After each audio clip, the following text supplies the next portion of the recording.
Je m'appelle Dominique Tourte, je suis éditeur. Je dirige les éditions Invenit que j'ai créées en 2010 exactement, sur une ligne éditoriale autour de l'art, de la littérature, du patrimoine.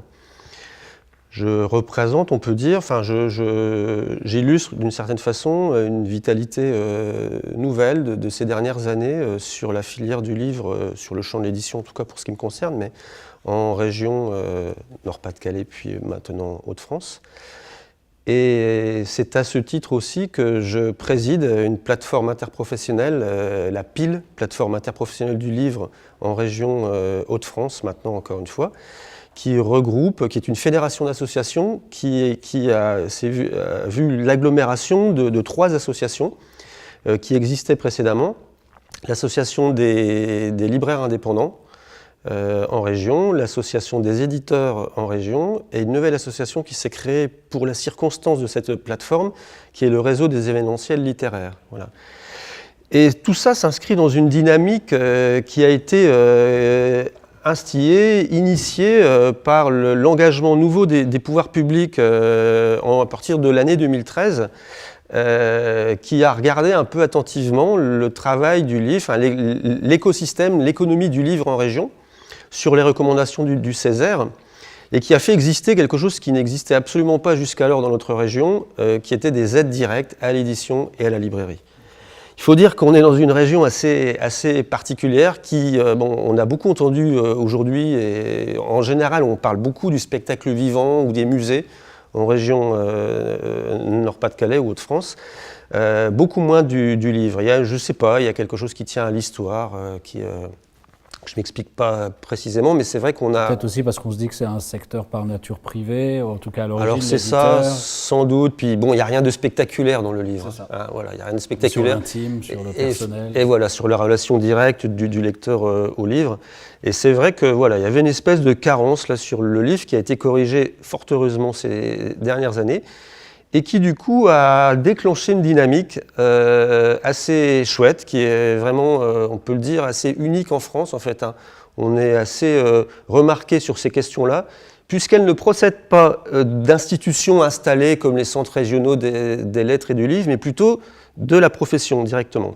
Et alors du coup, Dominique Tourte, vous nous avez écrit à Télérama quand vous avez vu il y a quelques mois maintenant qu'on lançait un site internet pour recevoir des contributions, vous avez contribué. Quand vous avez vu qu'il y avait tout un tas de contenus à la fois dans le magazine et sur télérama.fr et qu'on allait monter ces journées à Lille, vous nous avez écrit en disant « Ne nous oubliez pas, nous aussi on fait plein de choses intéressantes dans le milieu de la librairie, des éditeurs ».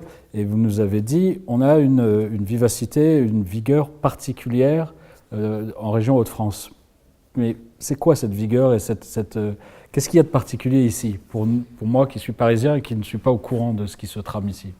Alors c'est vrai, je vous ai écrit effectivement, d'abord parce que j'interviens aussi dans les travaux du CRAC, hein, donc c'est aussi ce qui m'a mis un peu la puce à l'oreille, et puis aussi parce que effectivement la singularité, je crois, elle tient à une chose essentielle, c'est la relation particulière, privilégiée, l'écoute, la compréhension mutuelle de ces deux piliers que constitue la chaîne du livre, qui sont les librairies indépendantes et les maisons d'édition. C'est-à-dire qu'il n'y a pas d'autre exemple en France où 2 associations travaillent à monter des projets communs, à mieux se comprendre d'abord, à batailler sur des mêmes enjeux.